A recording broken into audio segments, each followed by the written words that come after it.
A document in the recently released files that has been circulating widely on social media along with misinformation and has been sent to me a lot asking me to talk about it.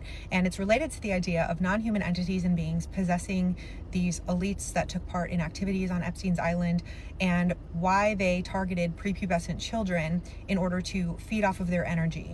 I feel a certain sense of responsibility to talk about this document and what it means because we have covered topics of possession and non-human entities on this channel. Before I get into that, though, I would like to say that it's been 8 days since this recent batch of files have been released, and there have been 0 arrests. Let that sink in, okay? Can someone make me a counter because I'd like to keep track and put that on screen anytime I talk about this topic.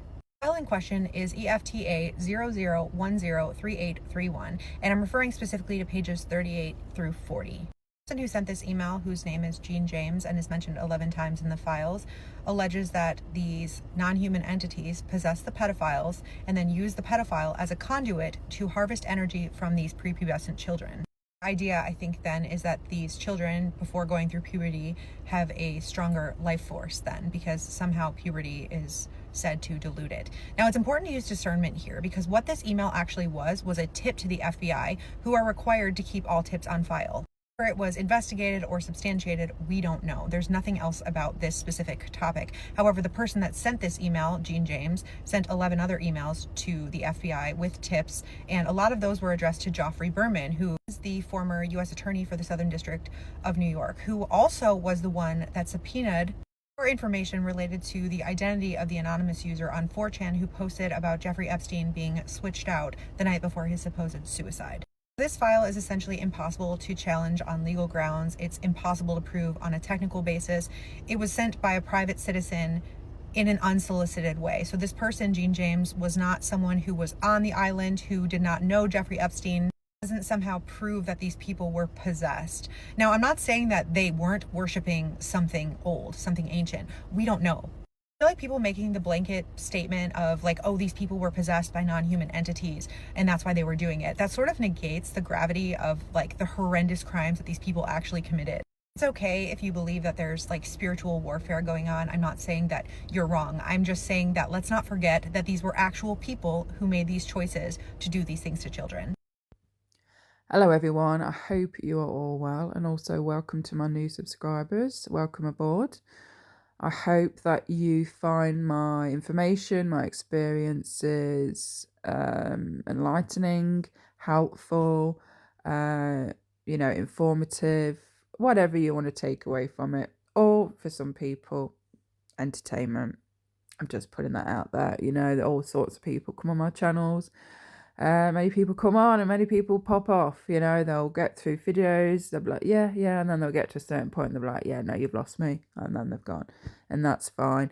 Many will not be ready for a lot of the information that I've shared on my channel, and many of you are. Many of you may go, and perhaps when more information comes out in the future regarding the many things I've spoken about, and I'm just one of hundreds of people, if not more, that have spoken about the many different things. And perhaps in the future, when you're ready, you'll revisit mine or another's channel, because you'll be ready and understand. Because reality really is stranger than fiction, guys, and many of us have experienced the other side, the not so air quote normal, the supernatural side, ever since we were a child. And many of us knew a lot of the things that we experienced was real. We just couldn't always necessarily put names, groups to who and what was doing these things to us. But, in regards to other beings, extraterrestrial, spirits, demonics, lower astral beings, whatever you want to call them, I always knew and sensed they were real way before I actually had my own experiences. But I'll get into that more at another time in regards to my other experiences with that. So as the video is titled, my dad had a reptilian attachment. That's kind of what I want to get into, and it's true. I did confront I say confront. So my stepdad, he abused me physically, sexually, psychologically. In fact, I should put a warning. So if you've got this far, just, yeah, you've heard that. I won't go into, try not to go into detail, but I can't help it when it is the nature of what's happening. So yeah, if you are sensitive to things of abuse, sexual, physical, satanic, or anything like that, I'm just saying that now in case I go deep into that. Just, if you're sensitive to that, then I suggest just click off. But I will try and say what I need to say without going into too much detail. So, yes, so my dad went to prison when I was 13. So he abused me from a baby up until the age of 13, basically. He eventually went to prison, and then I never saw him until how old was I? I was in my 20s. I went to town with my sister drinking when I used to do that back in the day, and we got a taxi and we pulled up somewhere. My daughter, sorry, not my daughter, my sister, my arch nemesis, turned round slowly and she said, "Zoe, we need to tell you something." And I was like, "Okay, what?" She says, "Please don't be mad, please don't be angry, but Dad's here." I was like, "What?" She said, "Dad's here. He's in this pub." I'm like, "What the heck?" I had no idea she was speaking to him or ever reached out to him. She kept it all secret. Apparently, she was having this father-daughter relationship that I was completely unaware of, and I wasn't the only one. And she thought it was a great idea to have a reunion. So, as you can imagine, I was a lot of things went through me. I wasn't psychologically prepared, which thinking about it, is disgusting. And the only person she was thinking about in the whole of this was him and herself, clearly. Yeah, I flipped out. I started screaming out. I was like, "What the hell? What have you done? What have you done?" You can imagine. I feel sorry for the taxi driver. I don't know what he was thinking. She says, "Please come in. He wants to see you. He wants to apologise, and then we can go off into town." She went into the pub first. I said, "Look, I need to breathe. I may come in, I may not." So she went in, left me on my own. I'm stood outside this pub, like so many things going through my head. Like I just wanted to beat him up. I was so angry. I felt like that little kid again because I hadn't seen him since I was a kid. I felt all sorts, flashbacks, memories, everything. I could still smell him and things. Anyway, I got the courage. I went in, and I remember walking up the side path to enter the side door into this pub. As soon as I walked through, I remember my head was down, but the moment I lifted my head up slowly, the first person I clocked eyes with was my dad. And let's just say, guys, it was like a spiritual war just between eye contact. It was like time had stood still and he was just looking at me. And there was a mixture of guilt, shame, and there was that remorse and that darkness behind his eyes.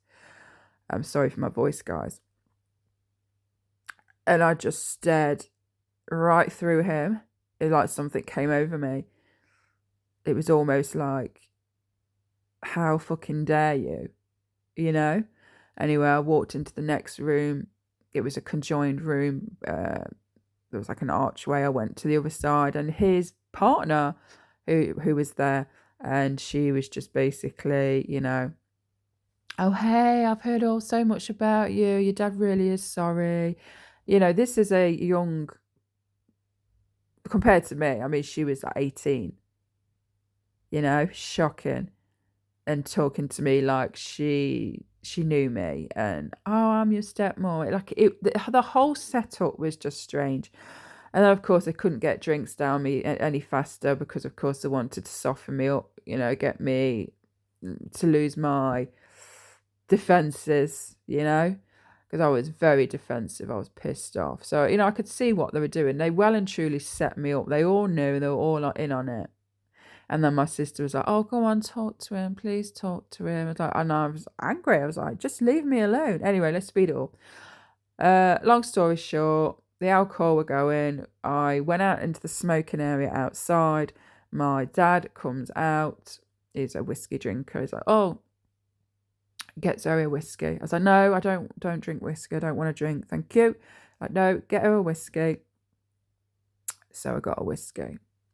And his girlfriend, it was so weird. She was jealous. She couldn't leave us on her own. Not that I wanted to be on my own with him, but it was just something that I noticed. She was very jealous. It was so frigging weird. And he said, look, just leave me alone to have 5 minutes with my own daughter, who I haven't seen since it was just strange, guys. I remember standing there thinking, is this happening right now? Am I in the Twilight Zone? What the frigging heck is going on? And because I am, as much as I am hard, I am also very soft. I am very strong-willed. I take no bullshit. I have no filters. I'm unhinged. I used to be reckless at that time. You know, you cross me, you're going to know about it. And sometimes my face would just be enough to deter anyone. Not saying I'm hard, it's just how I was. But then there's that softness to me. I'm an empath. I have that empathic side to me. So I can switch. I can switch my empathy off, or I can be very cold, very detached.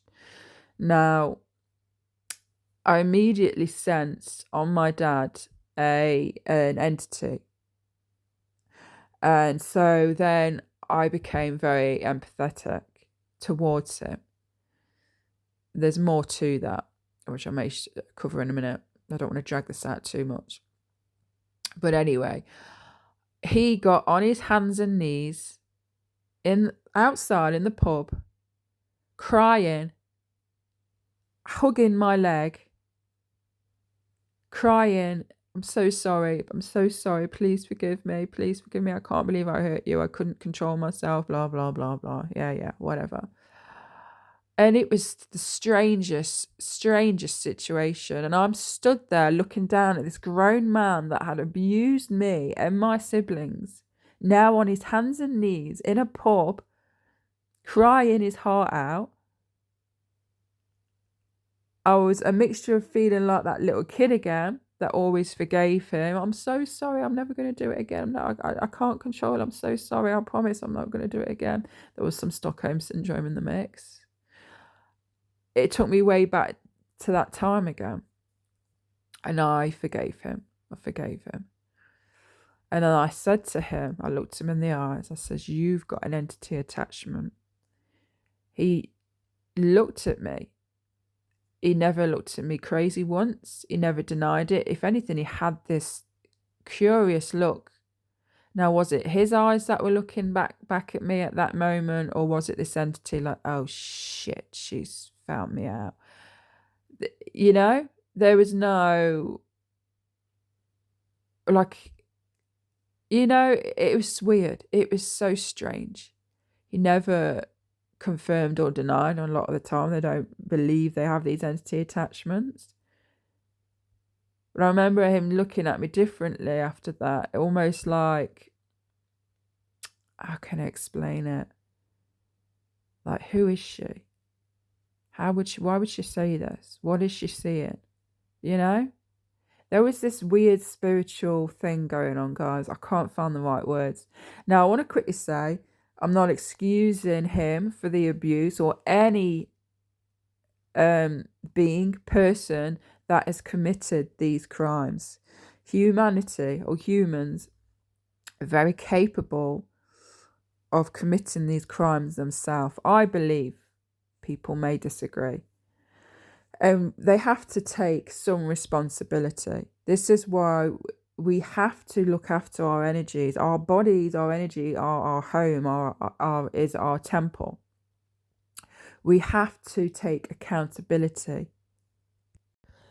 Sorry, guys, I just sneezed on the truth. We have to take accountability for our energy, our actions, for everything. You know, we can't be blaming everything outside of ourselves. Saying that though, I do understand how the manipulation works, and so I do have some compassion. Again, I'm not excusing their behaviors, but if people really could physically take off their rose-colored glasses and look around, it reminds me of that movie They Live, right? The guy takes his glasses off, he sees these non-human entities disguised as humans. If we could physically do that, and I believe we're going to get there, as the veil thins, as our spiritual discernment gets stronger, as we come into our abilities, as our third eye clears, as the frequency gets higher on this planet, and many of us do already, we are going to see these beings. May not be fully for some others, depending on your degree of abilities, depending on how tuned in you are, depends on how you're going to see them. People will say they see almost like a glitch, like a holographic glitch. They'll see patterns on their face, perhaps skin-like, perhaps zebra-like, perhaps black and white. Just for a brief moment, perhaps you'll see their eyes shift into a slit. Perhaps you may even see an entity actually hooked on to their back. Okay, so depending on who you are, what you are, your discernment, how open you are, how tuned in you are, depends on how you're going to see these entities. We are in a spiritual war. Now just visualize now all these humans on the planet, okay, it's going about life. And there's so many movies that depict this. And the movies have to tell us the truth. They control the movies, Hollywood, documentaries, I like to say, but we perceive it as, oh, it's entertainment, oh, it's funny. No, it's the truth. In every in every movie, especially that Hollywood's produced, there is some level of truth. And these things are real. They walk amongst us. They always have. They've always been here. In fact, they were here before humans came here. I don't want to get into that. Now, again, I'm not, team reptilian or Draco. Oh, it's their home. We're the ones that invaded. We didn't choose to be here. Okay, we were engineered, we were created, we were put here, whatever, however you want to call it, or whatever you want to believe. And now that's a whole other area that people have no idea about. But regardless who is here first, they're here. They have infiltrated every part of society. They are the ones responsible for all the systems, responsible for all the armies, the militaries, the division, the separation, the black against white, and the religions, all of it. The indoctrinations, the mind control, the school systems, education systems, they're behind everything that we see on this planet. And many of you are starting to realise this with the Epstein files coming out, if you've really been digging into them. I'm not surprised about anything that's in there and that's come out, and things that haven't even come out yet. I will not even be surprised, because I have been down this rabbit hole years ago, 12 plus years ago. So I knew eventually, me amongst many, that this information was going to come out.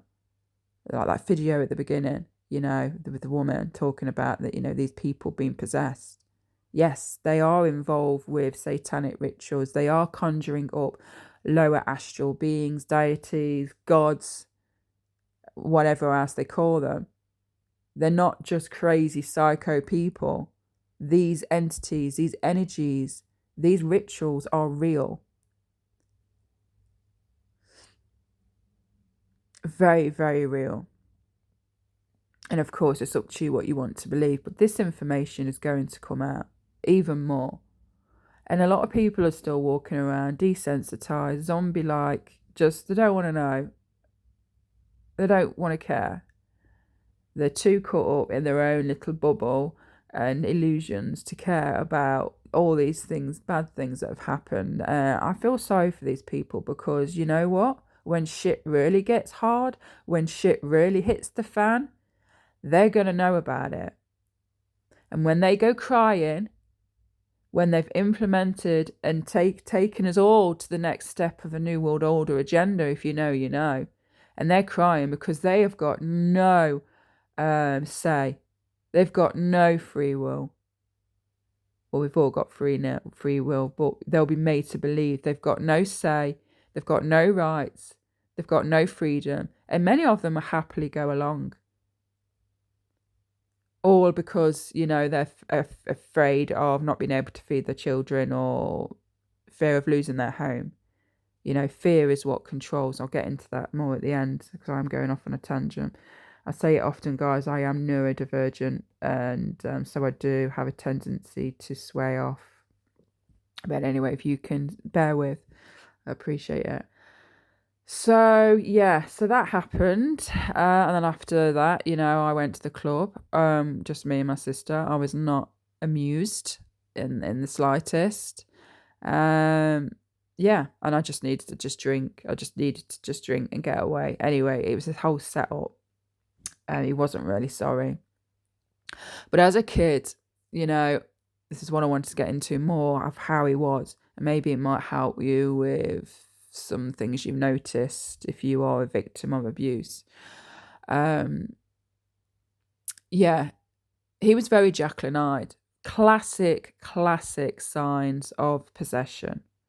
Very Jacqueline-eyed. I think he did well to hide it from my mum, but then again, I never saw how he was with my mum. Now, as far as I'm aware, he never touched my mum. In fact, he was scared of my mum. My mum wore the trousers in that relationship, and they were together a long time.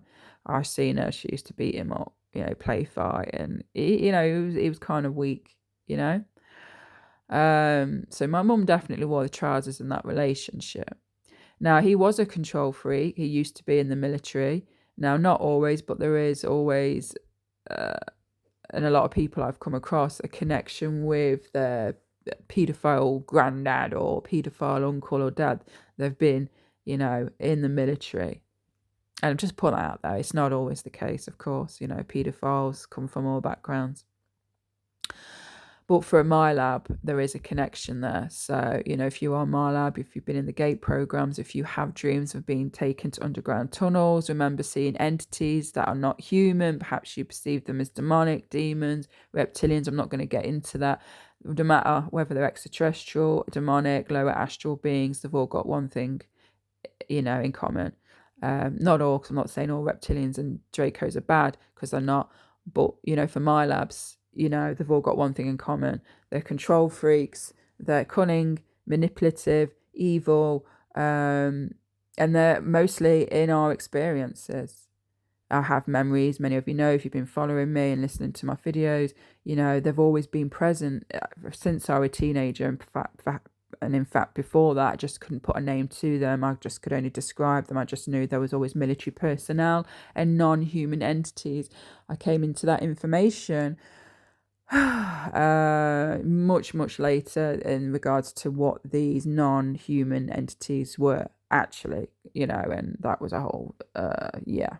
Anyway, well, when I could put a name to them, I was like, holy crap, they are real. Have been seeing them, but at the same time, it was just like it was like my heart sunk into my lower gut. It was like, I was like, holy shit, you know, I could actually put a name to these groups. And I'm not the only one in the family. I'm sure they have seen them. I bet my mum has many a times, perhaps dreams, air quote dreams. I won't get into that, what dreams really are. Yes, we can dream. Yes, our subconscious plays out. Our fears play out.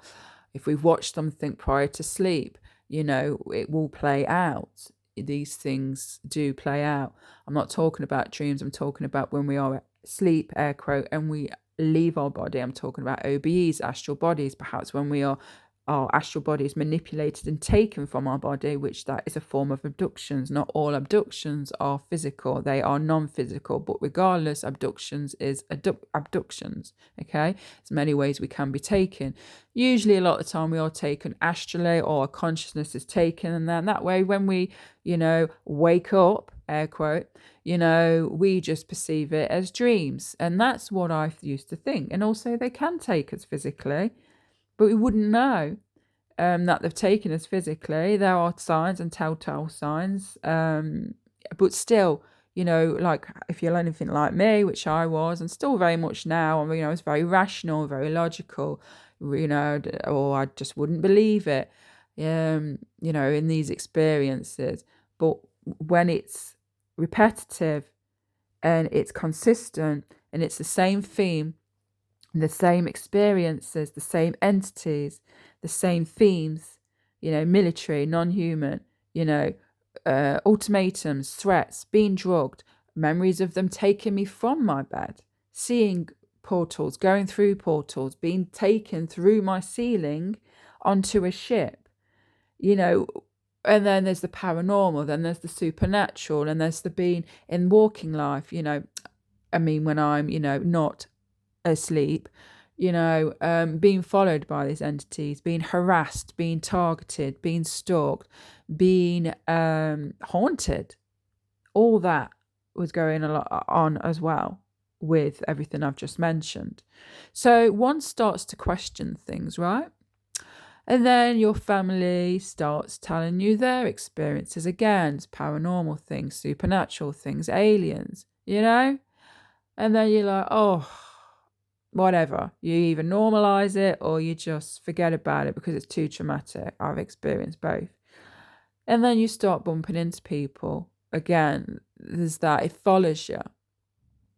The same behaviors from people, just in different bodies.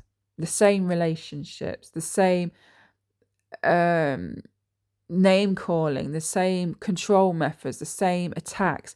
Entities, whether demonic, lower astral beings, reptilians, Dracos, can jump from body to body. This is what they do. They can very easily jump from a body to body. And if you are under the influence, you take drugs, you're very low vibrational, in a very dark place, then you are easy. You are an easy vessel for them to jump. Now, a lot of my family, I don't know about now, but I do suspect a lot of them still do take drugs, alcohol. They've always been renowned for being that way, me included once upon a time. I don't do any of that now myself because I understand how important it is that we protect our energy. And so when you do alcohol and drugs, or you participate, excuse me guys, if you partake in certain other things, then again, it makes you an easy target. And I just want to say as well, many don't know this, but a lot of reptilians, Dracos, are assigned to specific bloodlines, to specific families. So if you have, let's just say, you're brought up in a family where not only you were abused, but your mum was abused, your nan was abused, your uncles were abusing others, your own siblings grew up to be abusers, and it goes way, way back to the point where, people in the family have said, our family's cursed, the Malloy name is cursed, something my mum used to say. Yeah, she's correct. In a sense, our family bloodline was targeted a long, long time ago, and these entities were assigned to our family and our bloodline, and this is just one family, okay?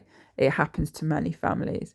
And especially when you are of a certain bloodline, so O, doesn't matter if you're O negative, O positive, you'll find that if you have O in your family, you'll have a mix. There'll be O positive and O negative. I haven't come across a family where it's just only O negative or only O positive. There will be a mix, okay?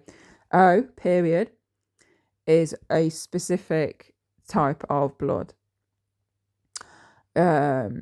And so again, regardless whether you're O negative, O positive, You know, we are still a perfect match for these entities to attach to us. So again, reptilians, Dracos, who are of that blood group. Okay.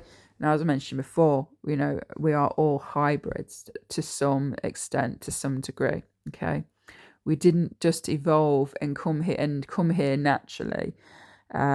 We were created, engineered, and there are many agendas to why we were engineered and put here by both positive and negative agendas by both positive and negative beings, but I'm not going to get into that, as I mentioned earlier. So yeah, now I'm sure these entities can attach themselves to, let's just say A positive. I'm sure it's not just the O group, but they have an easier time with the O blood group. So with my dad, again, very Jacqueline-eyed. He would, when he was a dad, he was an amazing dad. He was attentive, funny, affectionate, loving, and he wasn't pervy. You know, I could sit and watch a sports game with him. He used to love football or basketball was his favourite thing. And if it wasn't that, we'd be watching, you know, giants and, you know, the black and white movies, the giants and the skeletons fighting and stuff. I used to love that movies. You know, he was amazing. He was amazing. But then he would switch and he'd go from that to, there would be this heavy presence. It would be that, oh my God, that doom, heavy, fear energy. I'd sensed it. As a sensitive, I felt that. And I felt his eyes. It was like something else was looking through him. So even from a young age, I knew and I noticed the shifts. I saw the shifts. I knew and sensed that much. He was very cold. He was almost like, you know, he was taken over at times because I could plead with him and cry and beg. And if he was in his daddy mode, oh my God, he would be amazing. You know, he would console me. But when he was in this other and something else took over him, you know, he's just staring at you. There's nothing, there's no emotion, very cold, no emotion whatsoever. And so it was very easy for him to do what it was he did, which was the abuse, the physical, sexual abuse. So I always felt like I was on eggshells around him. I wasn't the only one. And I never knew when he was going to switch. Again, classic signs of possession. And so after he'd done what he'd done, again, he'd switch back to his usual self. Then the tears would come. I'm so sorry. I can't believe I did it again. I promised I wasn't going to do it, you know. And just quickly before he'd switch back to his usual self, of course, it'd be the normal threats, you know, don't tell anyone. You tell anyone, I'm going to hurt you, I'm going to kill your mum, you know, the normal typical stuff that they say, which fear controls, right? But again, when he was back to his usual self, I'm so sorry. He was panicking, he was threatening, he felt worried. And of course, you know, seeing that side to him, pulling at my heartstrings, even though I was the victim and all of that, call it Stockholm syndrome if you like. You know, I forgave him. I was consoling him. I was hugging him. I was a child. I mean, how fucked up is that? Excuse my French. I was protecting him whilst I was suffering, carrying the weight of the world on my shoulders, leading this secret double life that no one knew about. I tried to tell my mum. I don't want to get too much into that. She should have known. She was a victim herself. Whether she chose to ignore, push it under the rug, out of sight, out of mind, typical with my mum, I don't know. But like I say, I have no memory of him revealing his dark side to my mum. So she wouldn't know. She would only see dad as being like, everyone loved him. My dad was popular. Everyone loved him. My family loved him. My nan loved him. He was the best thing since a slice of bread. He would do anything for anyone. He was so humble. He was so funny. He was so sociable. You know, everyone loved him. And so when it came out because I told my friend, she told the school pulled me out, blah, blah, blah. You know, my mum didn't believe me. And as you can imagine, as a 13-year-old, I was absolutely devastated and heartbroken because it took me everything to share that secret, which a secret I'd kept with myself for so many years. It took me a lot to open up to a friend, and then feeling like the weight had lifted off of my shoulders finally. And then my mum obviously finding out and not believing me. Now, the rumours were that, oh, Zoe must have lied. She'd just found out he wasn't a real dad. So, you know, looking at it like that, I can kind of understand why my mum thought that. But I was never angry. I always knew my dad wasn't my real dad. That's a whole story in itself. I always knew, in fact, he wasn't my dad. I went into investigation mode. I was guided, let's just say, and I found a tape. And on that tape was a psychic saying, oh, you have 6 children. My left ear's ringing. You have 6 children, but the first one is different. That was all she needed to say, and I know.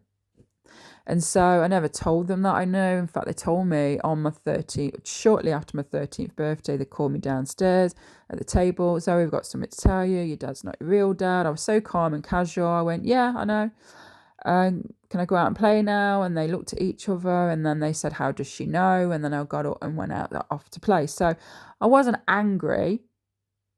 So that would make no sense. Why would I lie about something like that? There was no anger. There was no malice. There was like, no, I want to hurt you because he's not my real dad. You know, regardless whether he was my real dad or not, I still loved him. Okay.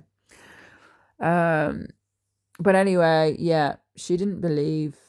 And eventually, of course, he went to court after the first attempt. Pretty sure my mum said he got his mates to basically say there was a bomb in the building, like a bomb scare, to delay, because he was in custody, so to delay the court hearing. But anyway, the second time, yeah, he admitted everything. So yeah, that's kind of hard, but anyway, it's not relevant. I just want to share with you my experience so you can recognise the signs of someone that may have had or have an attachment. They could be anyone, and you know or suspect that they are doing things to young people. So so again, very Jacqueline-eyed. It was it's hard because he was in the army. Oh, sorry guys, I just had to sneeze. So was he strict and militarized because of his background of being in the army, or was it because of this entity? As many of you know, as I just mentioned not long ago, these reptilians, Dracos, are a very militarized type race. They are the ones responsible for the wars and the militaries on this planet and off planet. That's what they do. They go from world to world and conquer. They're not only just always been here, you know, they come from other places. Orion, constellation Draco, which is a real constellation, in case you don't know. Draco, because they are Dracos. That's what we call them, Dracos, Draconians. So this is what they do. They're conquerors. They infiltrate. They are very manipulative. They're very sneaky and sly and snake-like, okay? You quite possibly have dated one and would have had no idea that you dated one of these entities.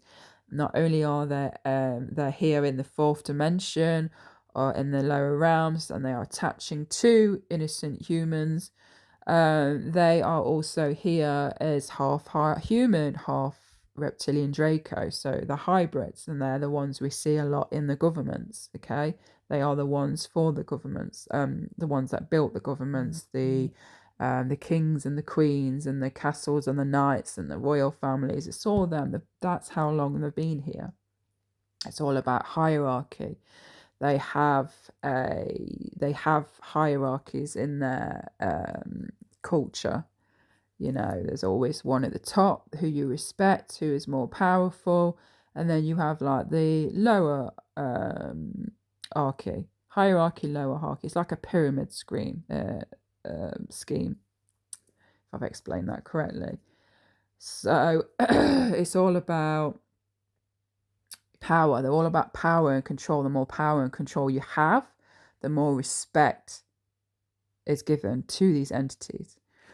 And then you have the lower ranking ones. So they do have slaves to their own kind, and they are the ones that usually are sent to mess with certain people's lives. They're the ones sent to attach to innocent victims and things like that, you know.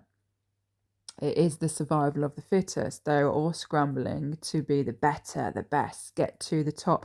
And they will take out their own kind to get there, you know. That's how strong their ego is. Now, many of you know, part of our brain is ego. We're not just human. Well, a human, the human template is we're a mix. You know, we are hybrids. But in humans, we have part of our brain is the ego brain. That is the fight and flight. That is the ego. That is the control part of us, the logical part of us, the non-feeling part of us, the power and control part, you know, that ego that we fight with, that we use and fight on other people, or we fight with ourselves. We all have that. So yes, that is from those guys. And of course the DNA and the blood. Now, there are humans, there are a portion of humans on this planet that possess more of the DNA, reptilian, Draco-reptilian DNA, more than other humans. Again, we're all a mixed bag. Just look around, look how obviously different we all look. For instance, in China, you know, the Chinese, they have a high percentage of reptilian DNA. Also Dracos, you know, their symbol is the dragon. And we know in China, what's their symbol? What's on their flag? The dragon. A lot of them have O blood in their, in their country. In fact, if you go and apply for a job in China, you have to include your blood type on the resume, CV, and they actually favour the O blood over any other blood group, because you know we all have different abilities. O blood group has a lot of stamina, is very versatile. I won't go too much, but you know, we're all unique regardless of what blood you have. We just all have different skills, and it's all comes down to not just our personality. Of course, it's our genetics, it's our DNA, it's our blood, and they know all this. You know, they are ahead of us in more ways than one. So yeah, very interested. I just wanted to share that with you. So yeah, and there are full-bodied, fully fledged reptilians and Dracos here. I still believe they're still here now. The likes of people like Elena Denan, oh, they've gone, they left the planet a long time ago. You know, what a load of nonsense. I knew that was a big fat lie, because I was still having experiences. I was still seeing them. Look around, guys. Does it look like they've gone? No. Now, maybe the big guys have gone, but their little workers are still here. They're still in the governments. You know, look at Epstein, look at the governments. You know, it's still strong, running, up and running, and they're still creating and doing heinous things, evil things to people and to children. You know, I just want to say in that area, I know it's a big shock for people. It's not anything new, by the way. This stuff in regards to what's been happening to us and our children has been happening right from the get-go. Again, going back to these reptilians, whether you are a reptilian Draco hybrid or a fully fledged one, or you have an attachment, all applies. So they're very clearly perverted. Now, they sometimes abuse children. Just sometimes, you know, a lot of us think it's because it's pleasure. It's more than that. It's more symbolic than that. It's a lot deeper than that. I'm not saying they don't get pleasure from it. I'm sure they do. But it's a spiritual, energetic, they basically take The fear, they feed off the fear. This is why they have to create fear. How are they going to get fear from a child? Let's do things to a child that is going to really scare them and hurt them. And one way is abuse. Another way it could be physical harm, psychological harm. There's many ways, torture. There's many ways they can get fear. So not only do they feed off the fear, they also feed off their blood. And this is where the whole vampirism comes from. Count Dracula, Vladimir. No, what do they call him? I can't remember his name, but Dracula, the movies, with the whole fangs and stuff like that. Yeah, that's kind of where all that comes from. So so when they torture a child greatly, a chemical, there's a gland in the body that produces this chemical. Many of you know it's, I can't say it the full word, but I'll put a text. So chrome, many of you know. So it's not necessarily the blood, although they do like the taste of the blood. It's what's in the blood. It's the adrenaline. It's this drug called chrome. And this is very addictive, according to those that drink this blood. And it's the most high they'll ever get. There's no other drug, whether synthetic, naturally grown, that compares to this chrome. And that alone is big money to them. And this is what they use to take to keep themselves young. We see it in Hollywood. They drink this. They have rituals. They drink it. Keeps them young. It replenishes them. It recharges them. With the Dracos and reptilians, it does all that, but as well as an extra component. It actually helps them. The more they have this chrome, the more they are able to it helps with their shifting abilities. There are other ways that they can shift themselves. They've got technology to do this. They've got frequency belts to do this. They've got literal false human skin. We've seen that. They can quite literally wear a skin. Not actual, well, it could be, you never know, made with human DNA. They literally can wear a skin. Or again, it's the chrome. They're able to hold their natural shaping abilities for longer when they've got this chrome in their system. So it's very important for them. Now, I'm not saying I agree, before any of you get it wrong. Absolutely not. I think it's disgusting. I am against everything that they do and they have done and possibly continue to do. Very against it. I've fought them all my life and I will continue to speak up and fight them. I do not agree with what they have done. And they need to be taken out, quite frankly. So I just want to make that clear, okay? So, yeah, there's many ways, things that they use this chrome, again, you include the text.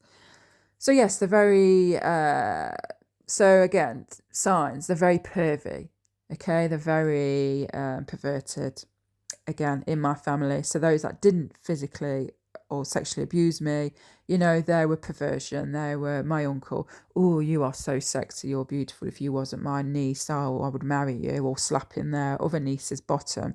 Cousins flirting with cousins. Brothers doing things to other brothers, and a lot of family members have no idea. I've kept it to myself, but I've witnessed things, I've heard things, I've seen things. So for anyone listening, anyone who knows me, no, I am not making up lies or stories. It's one of the reasons why I stepped away, many reasons why I stepped away from my family, because they are not safe to be around. They were very damaging for me. In more ways than one. I just put up with their shit for a long time until it was the final straw, and it was just like, no, I'm done. I'm taking myself away. I'm taking my daughter away. I don't want her at risk. I don't want it anymore. Okay, so I was the scapegoat. So again, my family are riddled with attachments, whether lower astral attachments, demonics, reptilians, Dracos, whatever. They're all, not all of them, of course, but the majority of them. The male especially, but the females as well have attachments. The females, again, and what I'm sharing with you is classic signs of reptilian manipulation, attachments, hybrids, and things like that. So it applies to them. So the women especially are very calculated, jealous, vengeful, manipulative, controlling, often have this big ego. They think that you are lower than them. They think that you are stupid. They think they are better than you, and they can be sisters. I've experienced that. Oftentimes, in my experience, they will sabotage connections, relationships, jealous of connections and relationships. They're also being a victim themselves in certain relationships. And I'm not going to get into that, but they are very classic signs of someone with a high amount of reptilian DNA or of that blood, or having attachments, or being possibly a hybrid or a reptilian soul being in a human vessel. There's many ways. Yeah, again, with the females. The men are more maternal than the females. The females didn't want children, often had children, and there was no emotional attachment, giving up their children quite easily. Just very cold, no maternal instinct whatsoever. My mum was the same, although she had her moments. We did have a few nice moments, very rare. So she wasn't the worst of the worst in that area. There were some people in my family that were very loving, of course, but yeah. What else? Okay, not always, but a lot of the time, hygiene. A lot of them have, especially if they've got attachments, a lot of them, of course, are usually addicted to porn, sex, drugs, alcohol, often in victim mentality, just stuck in that loop. What else? Poor hygiene. Not washing, not bathing, not taking care of themselves. A lot of them have like an unusual smell, like a musky smell, bad breath. Again, they're not indicators of possession always, but I'm just saying, for someone like my family or my exes were very much like that. My ex she was a hybrid. She had attachments. She didn't know she was a hybrid, by the way. That's the thing. You see, a lot of humans are walking around. They have no idea who and what they are. They have no idea. They just think they're human. They don't have no idea that their soul is Draco reptilian, or they are half human, or have a high concentration of reptilian DNA.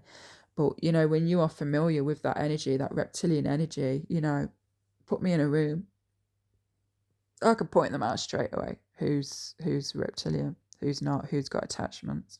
Easy peasy. So yeah, just want to make sure I haven't missed anything. And of course, a lot of them as well. A lot of usually the yes, hybrids as well, reptilian Draco hybrids, or the fully fledged ones when they are in their human skin. However that is, again, is it technology? Is it skin suit? Is it they can just shift? A lot of them are very egotistical, superficial, shallow. A lot of them also do like to take care of themselves as well.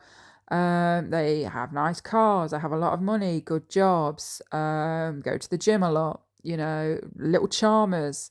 They're good at twisting words. They're very good at getting their own way. They have this confidence about them. Women are just drawn to them. But then when they are in these relationships, they can be very controlling. They'll try and change the woman. They'll perhaps be abusive sexually, physically, emotionally. And that's one of the things, they love to psychologically, emotionally, put and inflict trauma on their victim. And that's all they see of their partners as victims. They see them as trophies, something or someone they can show off. Look at me, she's just beautiful. It's all about looking good. It's all about, I've got the best of the best. Look at me, I've got this degree, I've got that. And, they're like the real higher ups. But again, humans are very much can be like that as well. It's not always because of manipulation, because I have attachments again, so it can be a bit complex because, of course, a lot of humans have a high concentration naturally of the reptilian DNA. So yeah, but again, these are just some of the signs and symptoms, really.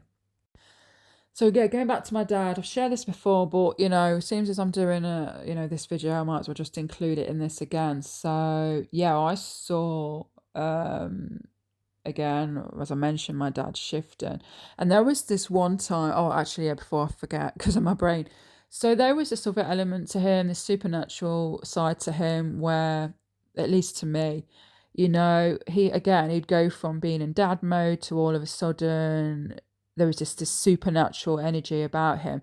So, for instance, I don't know what he was trying to achieve or it, but I saw him stand in front of me and something was looking through him. It wasn't him. It was like my dad had took a step back in the mind and this thing took over, and now I was looking and staring into the eyes of this thing. And he was trying to intimidate me. It was like looking into my soul and he was trying to scare me. I didn't scare very easily as a child. I don't know if it's because of desensitization. It was all I ever knew. I don't know. I'm very resilient as well, always have been. Now, people could say it's because of the abuse, but I think naturally I am resilient. If you know me, then I'm naturally a very resilient soul. But anyway, yeah, it was staring at me, and I remember there was this bee or wasp flying around, and he just, sorry for the sound effects, guys, but whilst keeping eye contact, he basically, with one hand, super fast, lifted it up and caught this wasp or bee, I can't remember, in his hand, pulled it down, pulled it in front of him and opened it and showed me. Now, what was that? Was that a threat? Look how easy I could hurt you. Was that, something like that? Because it never made sense to me. But, they are very cryptic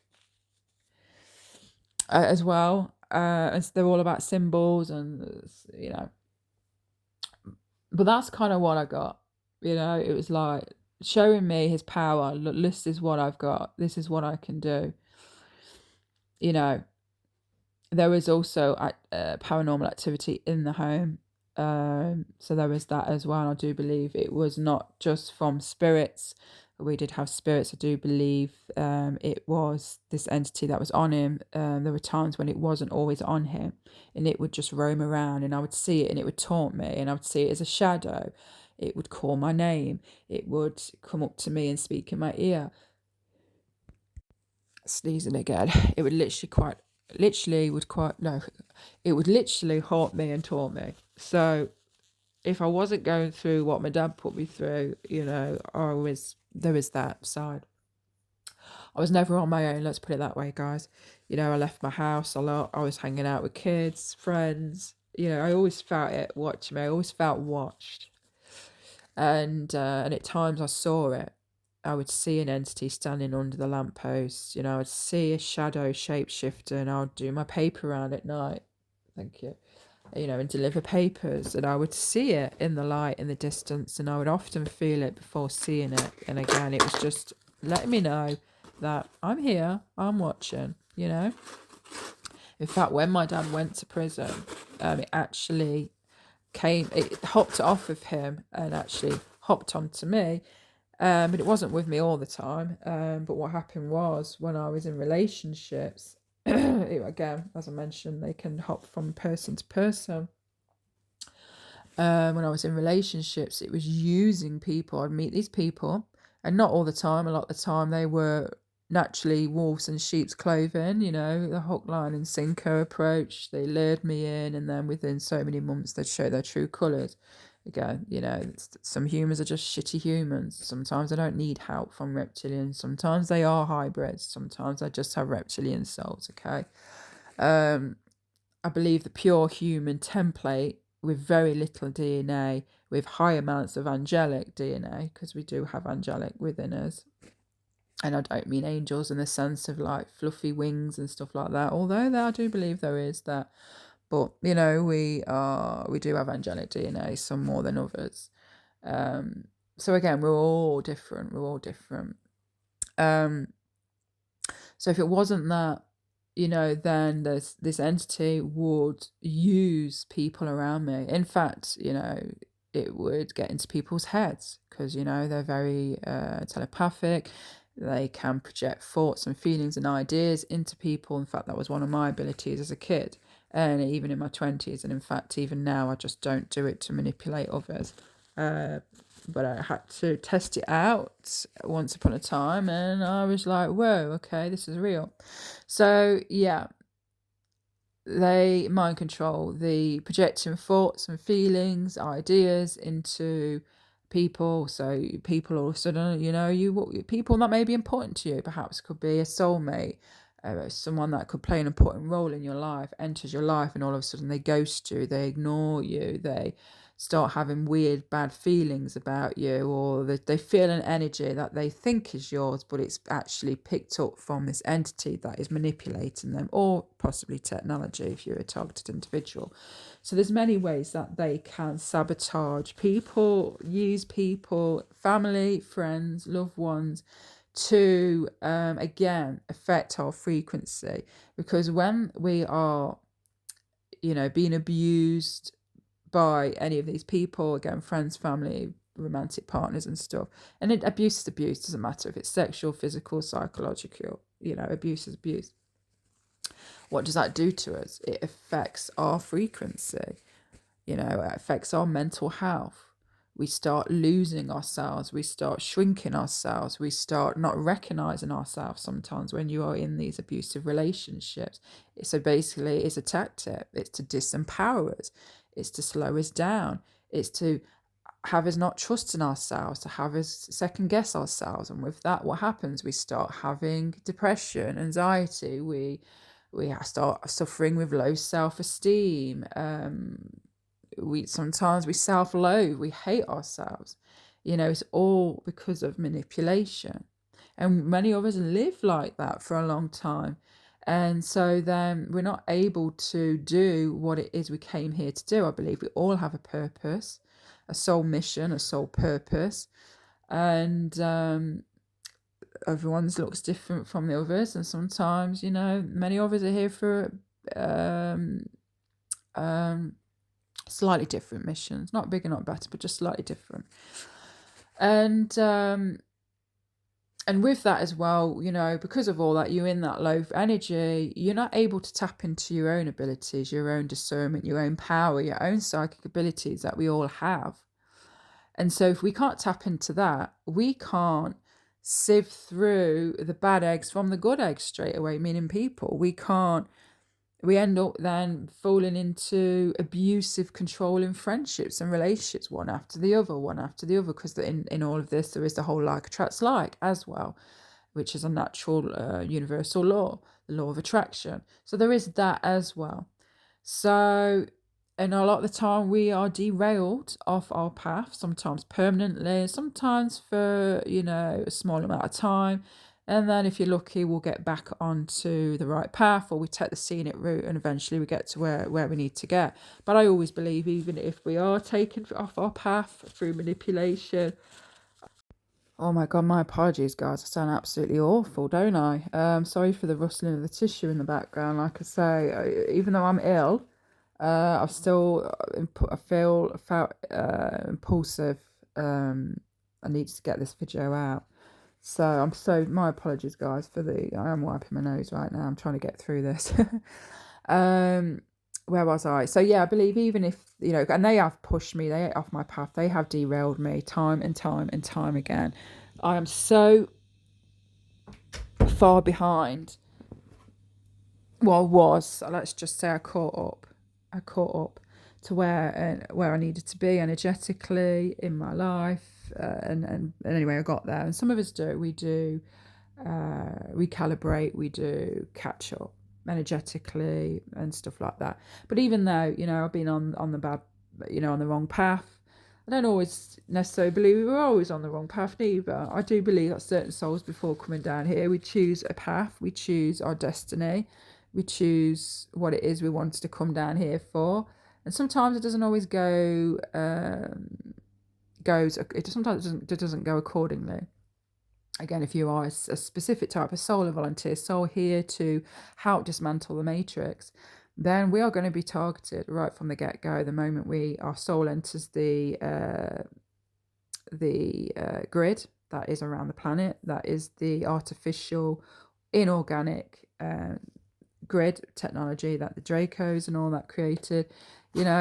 Basically they've got technology to know who and what we are by our frequency and where we come from, and they're kind of on our case. And so this is why they target us. So this is why a lot of us have a lot of supernatural paranormal experiences, usually the negative kind, because again, and the abuse, again, it's because they need to prevent us from stepping into our power. And there's another thing as well, is dumbing our frequency, affecting our frequency, through the abuse and manipulation. Again, it lowers our frequency. And if we are not in our right frequency, if we're not where we're supposed to be energetically, frequency-wise, then, it delays our own spiritual awakening, our own mission memories. Who am I? When we go through that, oh, I'm so and so, and I'm this soul, and I come from here, and I'm here to do this. Yeah, they can take and mess with us. But the one thing they could never take away from me, ever since I was a kid, I always knew and sensed that I was here for something greater. Not anything. I'm not saying I'm special, but what I'm saying is, I always knew that I wasn't here to play the Matrix. I was here to dismantle it. I always knew that I was in important times and that something big was going to go down, and I knew that I was going to be needed, me amongst millions, okay?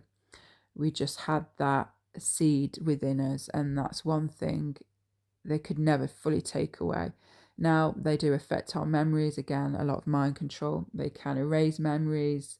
When they take us, if you're on my lab, they can take us and do all sorts of things. So, of course, at times, I lost that, didn't know who I was. I was in limbo. Who am I? What am I? I'd forget my soul mission. I'd forget that I was here for something important.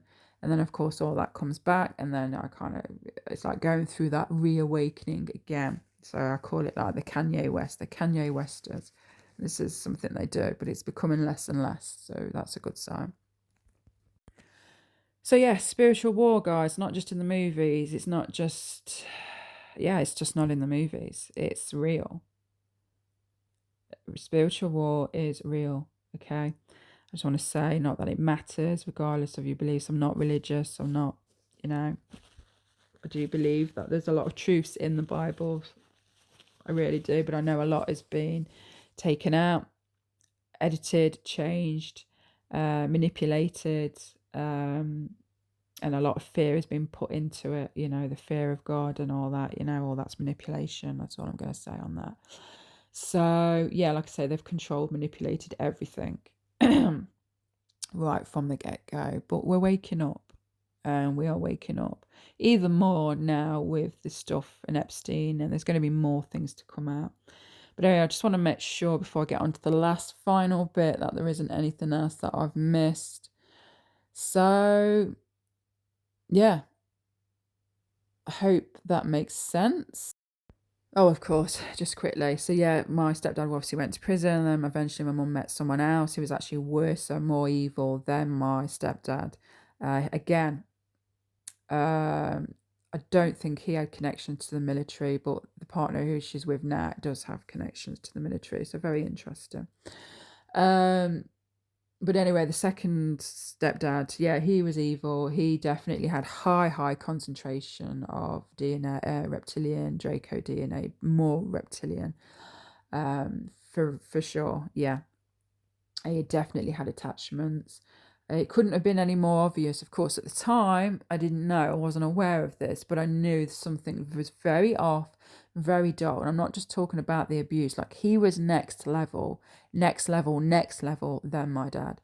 He was more warped. He was more sadistic thinking, very more perverted. Long story short, many of you know this if you've been following me. He abused my family, RAP'd my mom, tried to kill my sister, RAP'd her several times.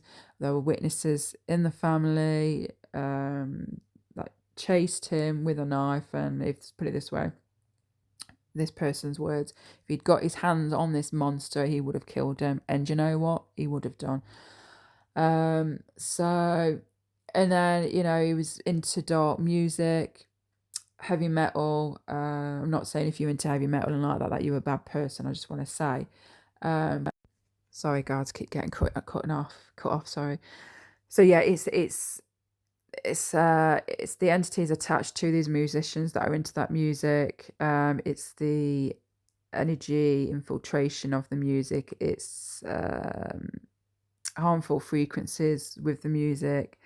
And oftentimes those that are into that kind of heavy type metal music, it's because, you know, they have a lot of entities attached to them.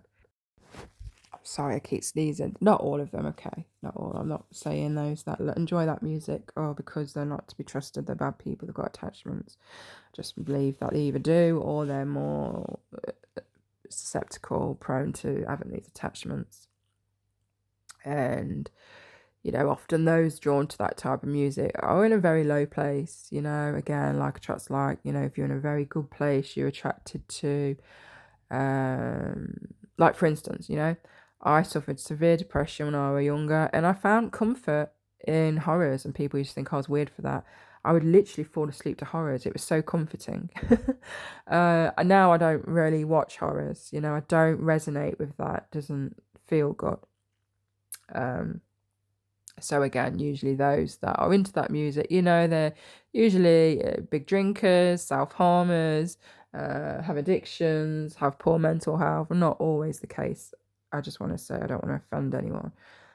These bands make good music, okay? I understand why people sometimes are drawn to certain musicians and stuff. And who doesn't want to listen to a bit of electric guitar and I don't know, drums and stuff, whatever else they play, you know? There's some good tunes, I just want to say. But yeah, this stepdad, he was a guitar player. He used to write songs. In fact, he wanted me to, because he heard me sing, he wanted me and him to write a song together. It didn't happen, which I'm kind of glad. There was a lot of pressure on my mum and him from them to, like, you know, sing. And I had opportunities, quite a few opportunities. But again, I always knew and felt that wasn't my path. It wasn't my destiny to go on a cruise ship and be part of an ABBA tribute band, true story. It wasn't my destiny to go and accept an invitation to some random guy in London and sit in the studio and sing, you know. And my family never understood that, because I always knew on a deeper spiritual level that wasn't my path. Not because I was bigger and better than that. Who doesn't want to be a singer, right? It wasn't that. I did want to be a singer, but there was something inside me that was pulling me away, I guess, protecting me, okay? Because we all know what Hollywood and these musicians, half of them, are up to. We know what they're involved in. So I do believe there was some protection from a higher self. Like, no, this isn't your path. They tried to lure me. This is how they lure a lot of beings that end up being superstars and singers. You know, a lot of them did have beautiful souls, were here to do good, and unfortunately they got trapped through manipulation, and now they're in the system. They're you know, there's all that satanic stuff, and they've changed. You know, this is what I'm saying. They target us in many ways. And so, yeah, I knew and felt, even though I didn't understand what my destiny was or my mission at that time was, I just knew it wasn't that. And so I spent my life looking for it, never found it. I never resonated with the way of life, with the way people, 9 to 5, you know. I didn't enjoy things to the same level as regular people enjoyed things, you know. I always felt like I had this void inside me, and I tried to find something to fill it, and if anything, it just made that void bigger. It made that depression worse. And so then when I eventually went through my starseed activation, my initiation, my spiritual awakening, everything made sense. I started to feel whole. I was like, oh my God, this is it. This is what I've been searching for all my life. And then, of course, sharing my experiences as part of that to help validate, confirm, bring comfort. Sometimes I don't deliver my information and things I know in a soft way. Sometimes I am neurodivergent, and I'm not want to get into that, but a lot of the time, souls like me, we get those labeled with having ADHD or autism, and really all that again is just another, oh, there's something, we're defected. We're not like other people, and we're not like other people, we're not better, but again, it's just another way to stop us questioning, why are we this way? Oh, I know. And then we accept the diagnosis, we've got this and that. We're just very sensitive, we're very different, we stand out. We don't think and feel the same as others, we think and feel more greatly. We know things, we see patterns, we see things, we're not easily programmable. Okay, so we've got to give these kids something, right? Let's give them these false diagnoses, and then we'll give them medication, which then affects our frequency, which then can delay our purpose. So yeah, so when I was going through that again 12 plus years ago, my awakening, everything made sense, everything made sense. Oh yeah, sorry, I'm going off again, back and forth. So again, with my stepdad, he was into music and stuff like that. He wrote a song for my mum, who my mum actually, when he went to prison, confessed, even knowing everything that he had done, she confessed or opened up to me and told me and crying that he is the love of her life. Make that make sense, guys, okay? Stockholm Syndrome, another level or something. So yes, the song he wrote to my mum, written for my mum, sorry, was literally titled Dancing with the Devil. I mean, yeah. And I just remember because we lived in a pub and he was very snake-like, I remember. Appearance isn't everything, but, sometimes it's a big clue as well. Of course, at the time, I didn't know what he was or what was on him. I just knew there were just some dark, heavy presence about him. I'd watch. He was always watching. He was like a snake. And I even remember how he looked. He was very tall, scrawny, dark, beady eyed. Definitely reptilian energy, strongly. And, my mum was a very extrovert type of person, sociable, she walked into a room and she just lit the room up. She had that energy, that confidence. And he was very more, he'd got this Scorpio type energy. And I'm not coming for Scorpios, guys, I'm just saying, just as in the star sign, He was just very in his head. He was looking, he was thinking, he was like always up to something. You could see it in the eyes, scanning the room. He was almost way back behind my mum, almost like in the shadows, just looking. I'd see him like looking at me and, very snake-like, very sneaky and sly. And 1 minute is there, the next minute he's gone, and there's somewhere else. It was just very, very weird. He spent a lot of time on his own as well, in the back room in the cellar, which is where a lot of abuse took place, writing his music, drinking. He took drugs. He changed my mum, and that's another sign as well. I think I mentioned earlier, they do change, because they feed off loose energy, and I believe it was feeding off not only my siblings, it was feeding off my mum energetically. Many ways they can do that. So yeah, it was very, very much like that. Again, I told my mum one time, in the pub, you need to go upstairs because your boyfriend is doing something to your daughter. I didn't specify what, but she knew. My nan looked at her and she says, "Get up those stairs," said her name, "Get up those stairs," which was strange. And then my mum went up, come back down. It was like nothing never happened. And I just stood there like the whole room had froze, like time had froze. And I was just like, what the fuck? What the heck? So my mum is innocent. I do love my mum. I do have compassion for her. I know she has been a victim. She's gone through a lot. But, again, we all have to take accountability. She never really took accountability. The only, as far as she did for accountability wise, was, I wasn't a perfect mum. We've all done bad things, whilst reminding me, of all the things I did. So again, projecting, to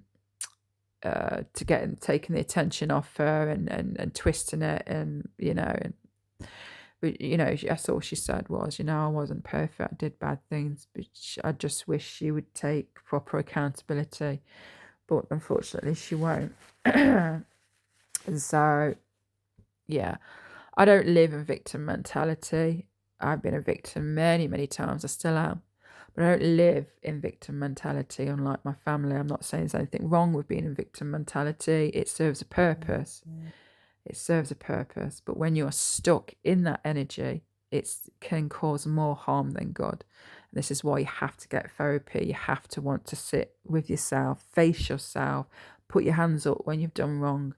You know, want to be a better version of yourself, work on yourself, be a kind person, do nice things, do good things, okay?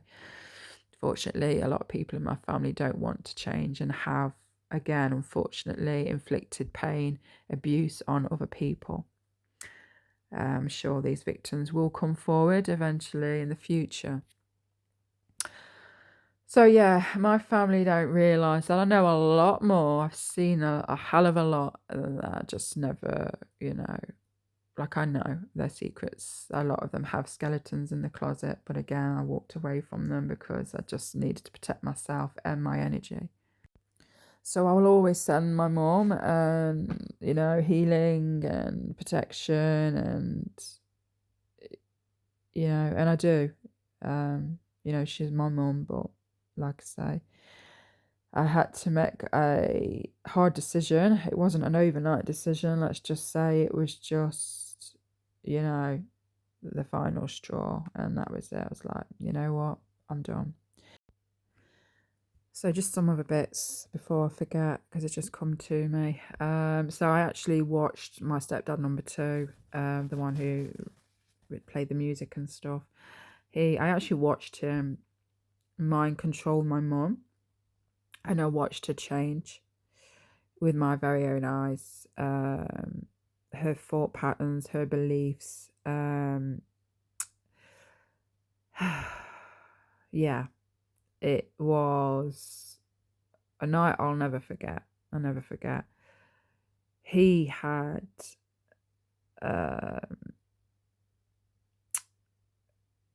it was one night, me, my mum and him was at a pub.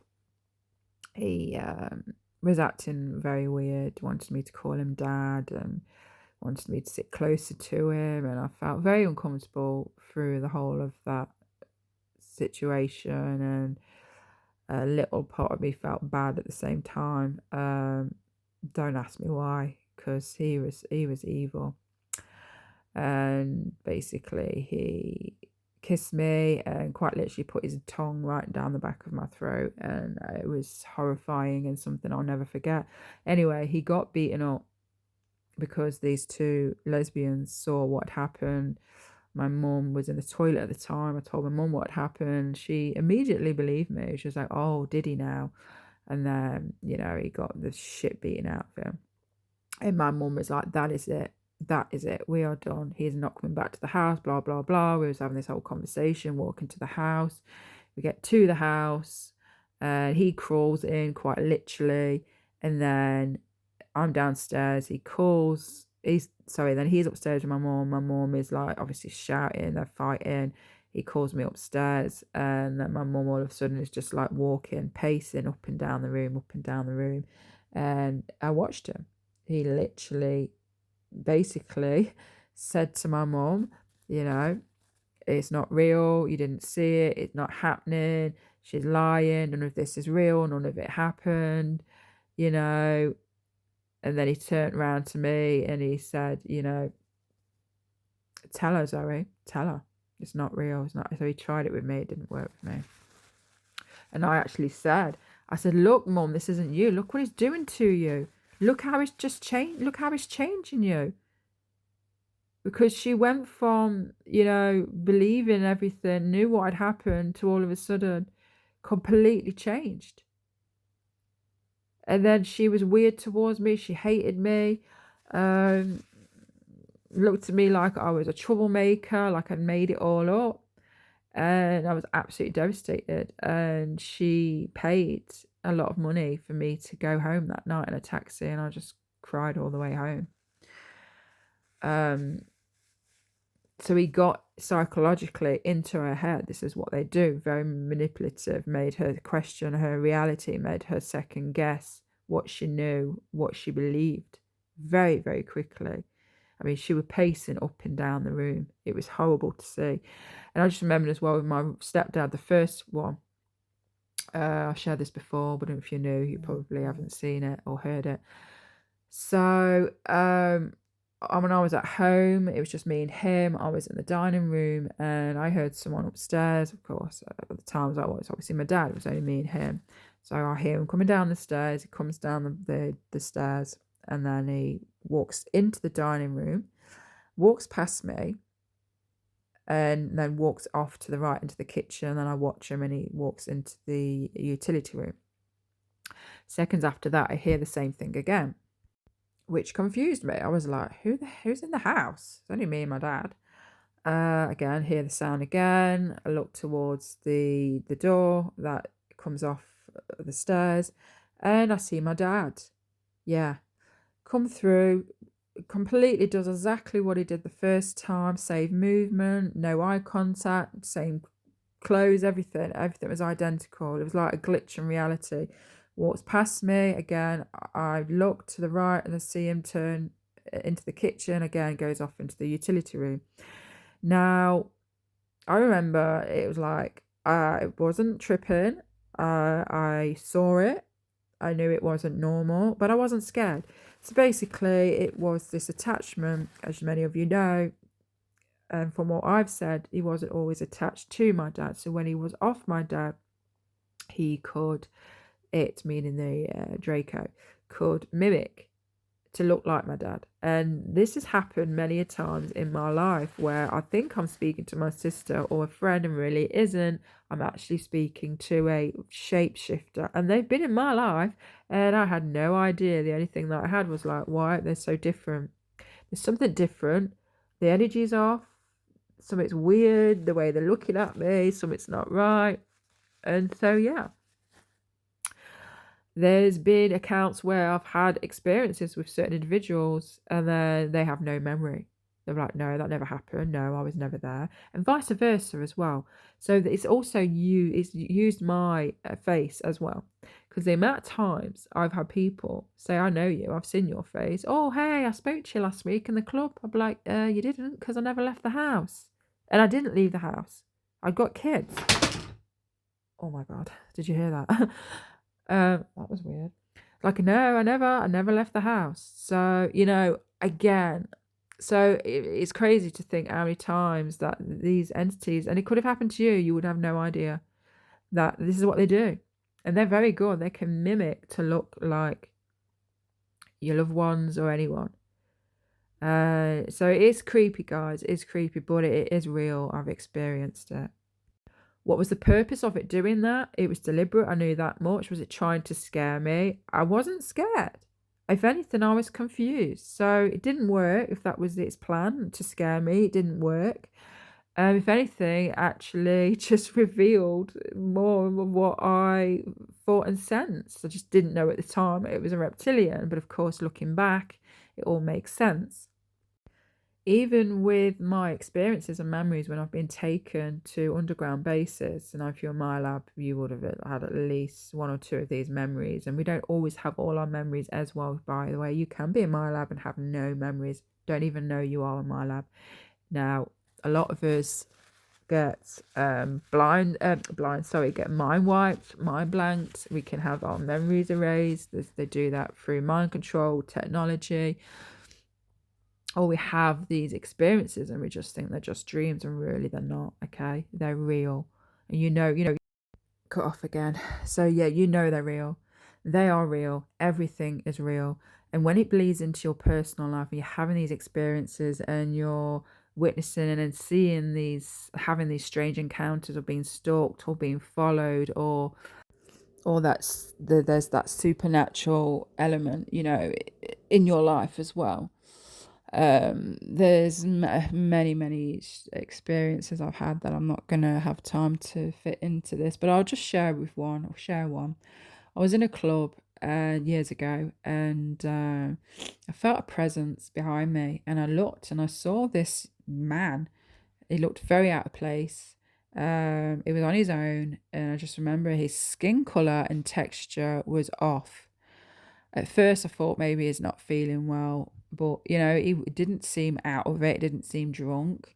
If anything, he looked at me, and it was almost like I could pick up from him telepathically almost. It was like, oh shit, she can see me, or oh shit, she senses something. Okay.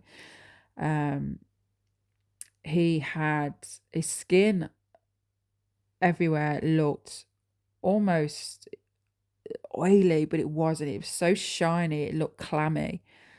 Which, okay, is not too unusual, it's clubbing, everyone's drinking alcohol and stuff, but it wasn't just that. It was his energy, his presence. He looked out of place, he felt out of place, he felt uncomfortable. He had this weird colour to his skin. It was like a undertone, green, weird skin. His expressions on his face were off. His eyes, he had that non-human appearance, is what I'm trying to say. I just couldn't shake off his energy. And he was just staring at me. And then I remember looking to my friends, and I turned back, and he was gone. And I couldn't explain where he'd gone to, because in order to, get out of the garden area, he would have had to have walked past me, because of the door, the other one was completely locked.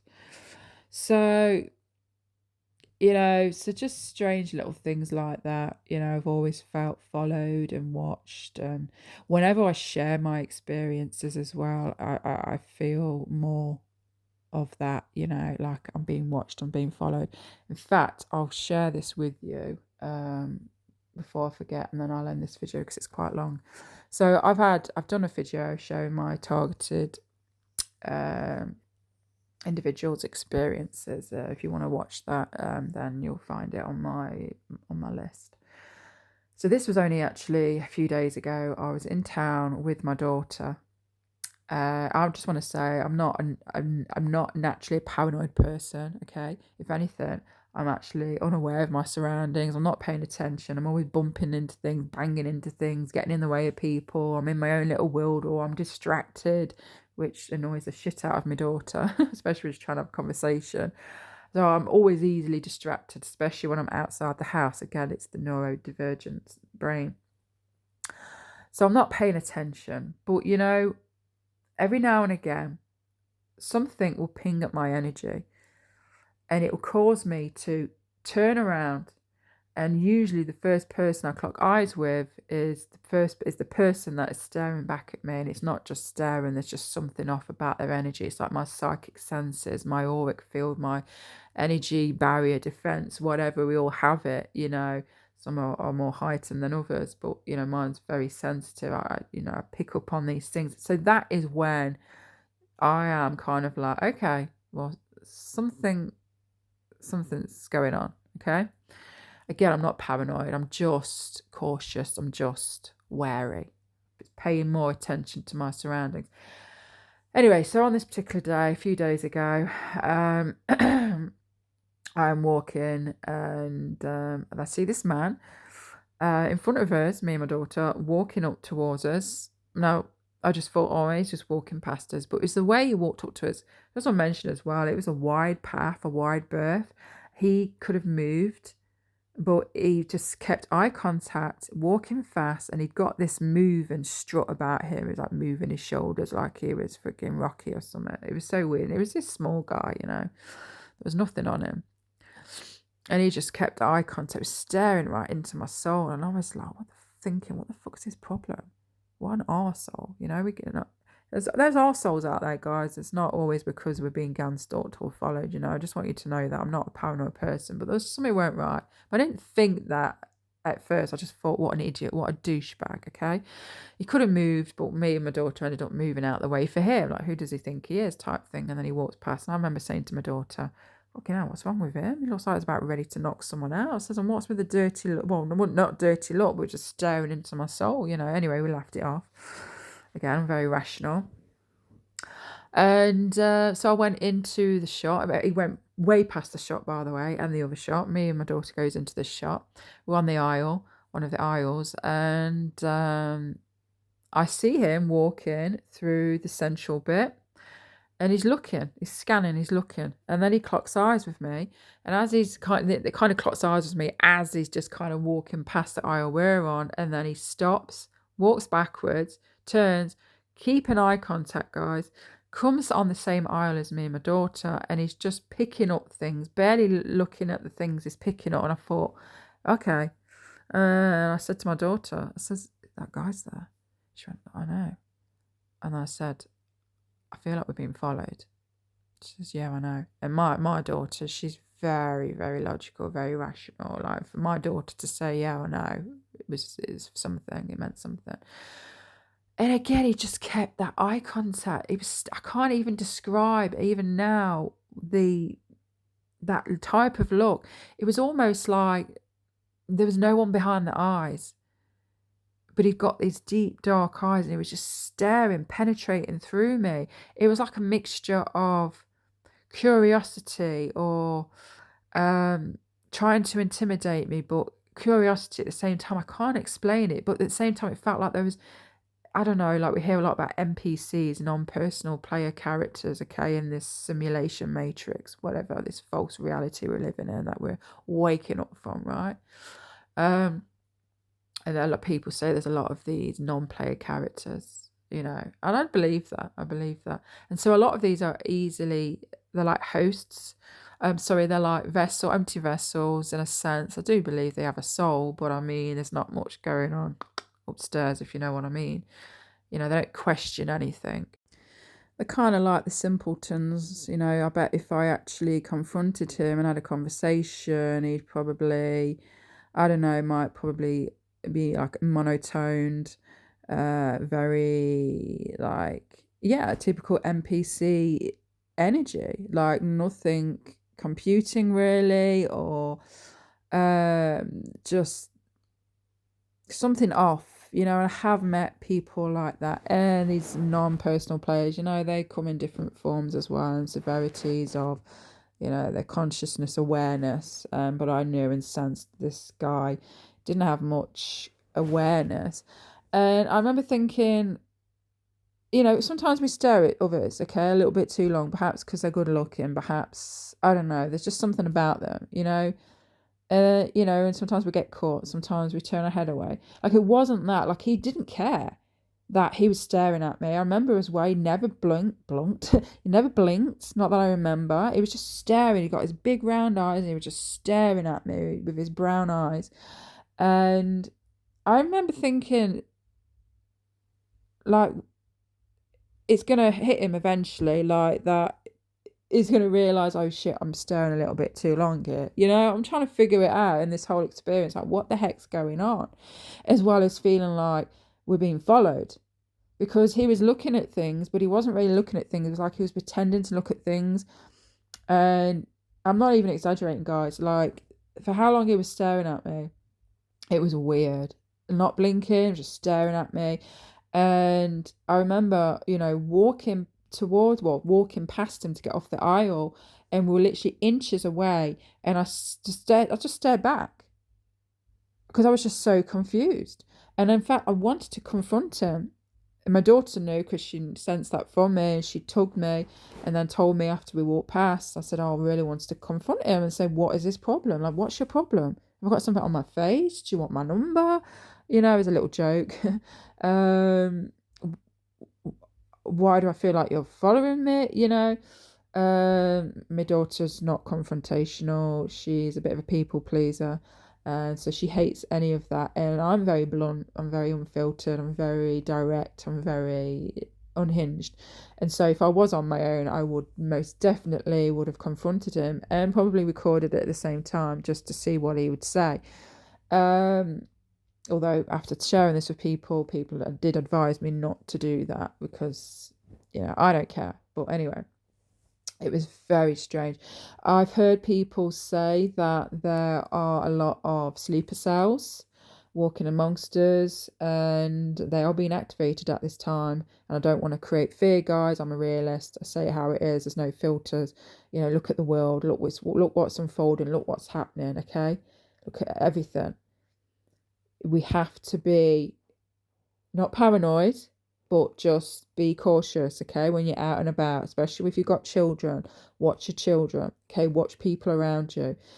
not just in England, but all over, but especially in England at the minute. You know, we've got these refugees, if you know what I mean.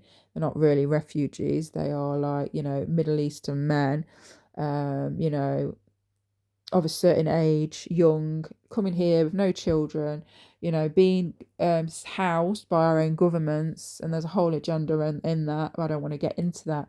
But let's just say he was what he looked of like he belonged to. He looked a little bit Middle Eastern, with another mix in there. Now, I'm not racist. I'm not saying that, you know, I'm racist. I just want people to understand that. I'm just saying, you know, there's some lovely, lovely Middle Eastern men, Muslim men I speak to. Absolutely lovely, and I've known for years, okay? So I just want you to know that. But it just seems that, you know, there is an agenda going on with these men that are being paid to come over in our country. Now, I believe these are like sleeper cell military men, and that there may be an event to unfold that involves these men. And when they get the trigger, when they get the call, when they get the go ahead, they are going to be out, okay, on the streets. Now, I hope that doesn't happen, but they are there for a reason. And that's all I'm going to say on that. I have spoken about that. I did do a video about that, titled Sleeper Cell Military Men at Our Door. So if you want to check that out, please do. So I don't know. He may not be one of these, okay? And I'm not saying he was gang stalking me or following me. Well, clearly he was following me. You know, it's not unusual for people to walk past the shop and then decide to walk past, go into the shop, okay? But it's how it all unfolded, okay? With what I'm explaining, you know, something was just not right. So anyway, I leave that aisle with my daughter, okay? And it just gets weirder and weirder because he's then watching, he's still staring while me and my daughter are walking past. I'm turning around and he's still staring. I'm like, what is his problem? What is his problem? And we're laughing, just in pure disbelief. And then he's on the same aisle. And then he's on the same aisle again. And then again. He doesn't really look at anything. He pretends to look, but he isn't interested in the things he's looking at. And then eventually we get to the tills. You know, it's like 1 minute he's there and then the next minute he's gone and then he's popped up somewhere else. But again, all eyes on me. Not just me, but also my daughter. She's 18. Yeah. So we get to the tills and then he's nowhere to be seen. He's not paying for anything. He's just vanished. So again, very, very strange. Now, I don't know if I mentioned this already because I got cut off a few times. You know, these NPCs, if he is an NPC, there weren't anything going on behind the eyes, guys, okay? It was so strange. But, you know, as I mentioned before, these entities can see through these people's eyes and anyone's eyes. Anyone can be prone to these attachments. But NPCs, if you believe in that, I'm kind of still on the fence with that. But I have spoken to these types of people and they're not like normal people. You know, they're very monotone. There's nothing behind the eyes. They're almost very robotic. They're just not, there's something about them that isn't human, or they're lacking something that is human. You know, it's weird, okay? Whether you want to call them NPCs or not, I don't know. I just know that there's these types of people and I've encountered them. So, yeah, I don't know. Was something using him to see, is that like to look through his eyes like a camera? Because again, you know, these entities can hop from one body to the next. That's how, and they can disguise themselves as, well, not be seen, really. You just think it's a normal, regular person staring at you, but really there's a reason, there's an agenda. I don't know. And then I remembered the night prior to that, again, very logical, very rational. I know there's a lot of idiots around, you know, we're all struggling, okay, there's no excuse. There's a lot of people, idiot drivers, idiots that give dirty looks for no reason, okay? There's a lot of people who've got a lot of demons, okay? Literal demons, entities, attachments, or they're just having a fucking shit life and they want you to know about it, okay? So, but anyway, so it was night time. I was walking to meet my daughter and I see this, I'm approaching the road to cross and I see this military style green khaki, what do you call it, like a Jeep. And it's coming down the road slows, and again, it was I could see a man, and he was just staring through me, but it's slightly different than the man before. Like angry, he was so angry, and I just remember thinking, "Fucking hell, what's his problem?" You know. He just stares at me, and then I crossed the road, and then for some reason, I don't know why, he cut off again. So yeah, he just revs his engine. It's like he's trying to make me aware that he's there or something. I don't know, guys. It was so weird. He revved his engine, and then he sped off onto the main road. It's because I remember his wheels were skidding, and he just gone. I was like, "Fucking hell, what is wrong with people?" You know, that's kind of like my first, reaction. And then I'm walking down the road, and again I see it coming up the other way, speeding and stuff like that. Is it connected? Am I being I don't know. I really don't know. I'm not going to say because I don't know. But it's just the timing of things. And then the day after, obviously, I was in town with my daughter and this man. So, but this is what they do, targeted individuals, they have these experiences that they can't prove.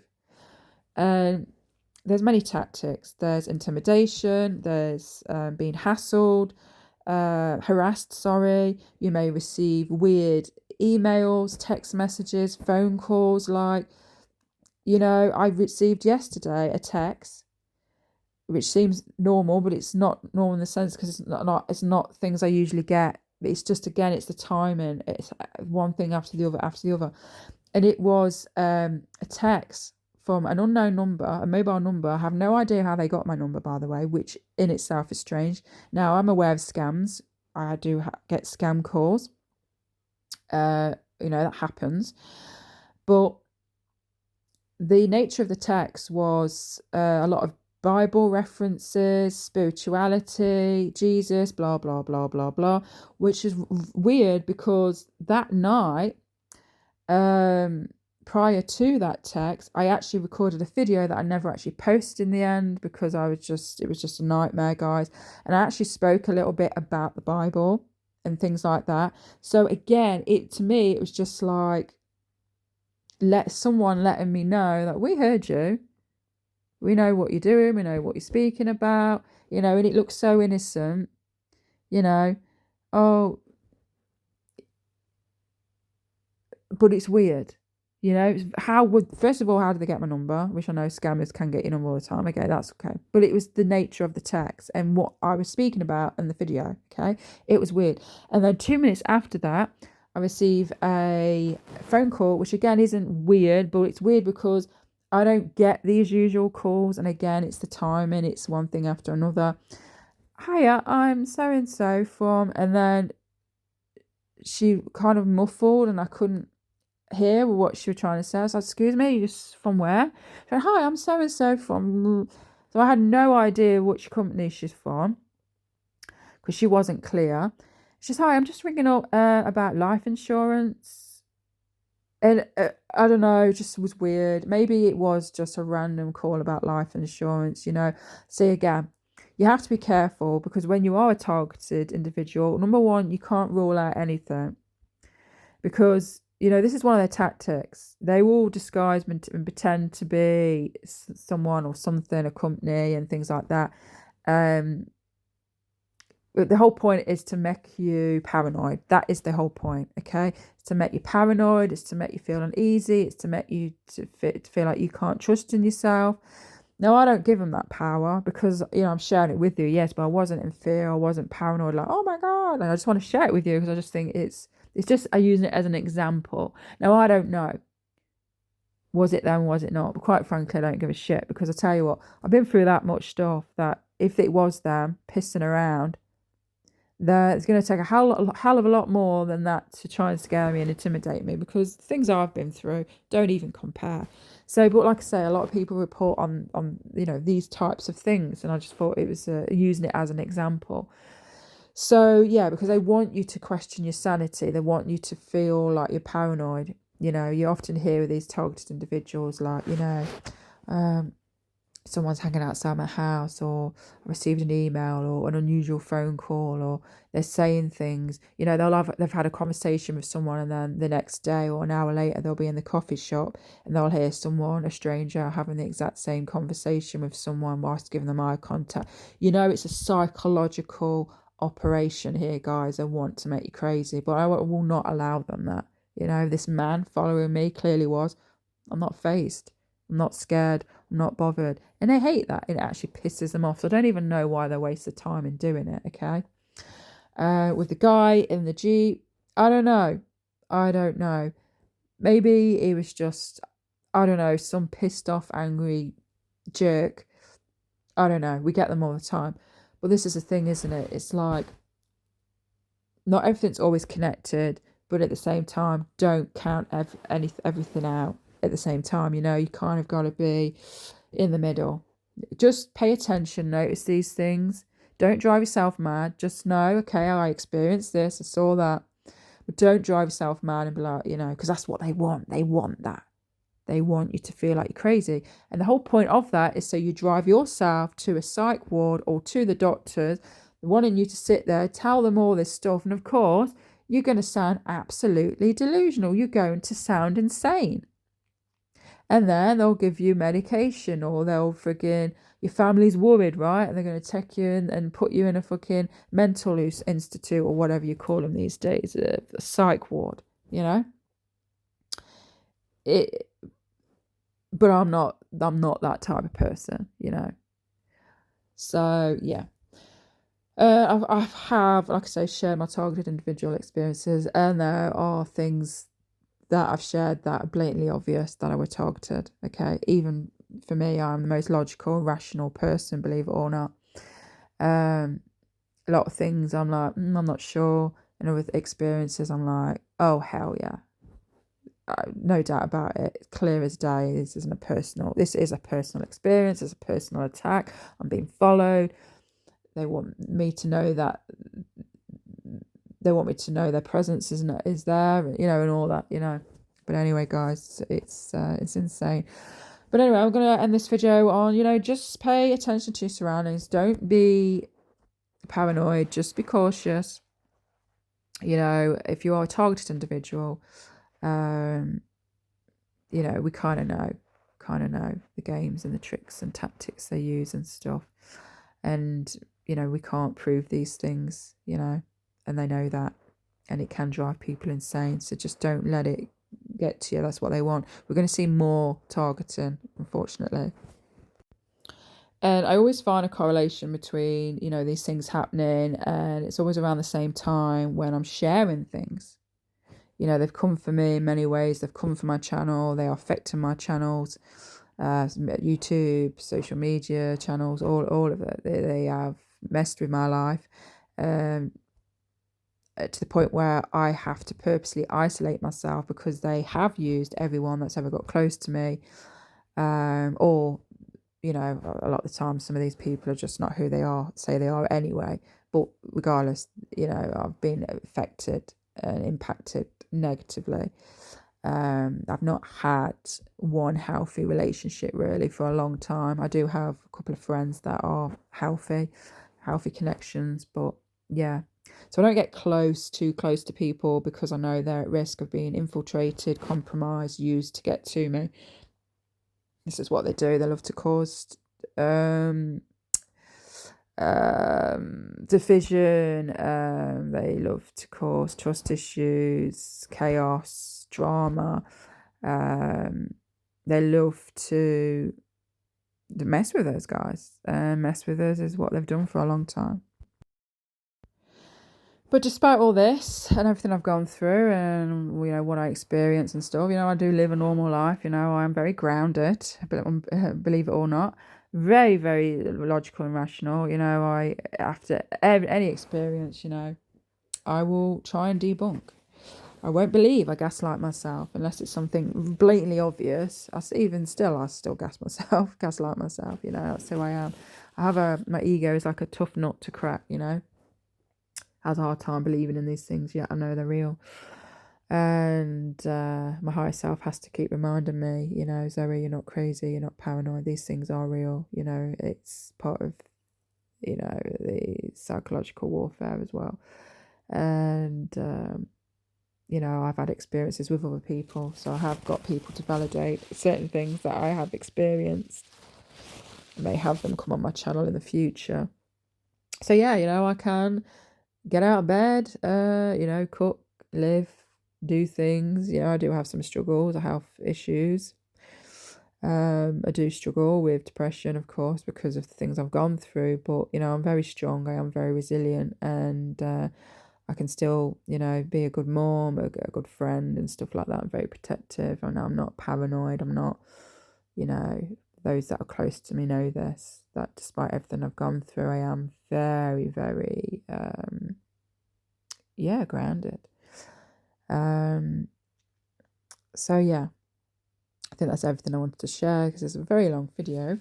But anyway, guys, if you like this video, give me a thumbs up, because that will help YouTube pick up my channel, put it in the algorithm. As many of you know, I keep saying, you know, I'm struggling to get my channel off the ground, even pay to promote my own videos. I'm struggling. It just seems to be I'm getting messages or whatever you call it from YouTube. So it's always an excuse. You know, this goes against our policy. This goes against this. This goes against that.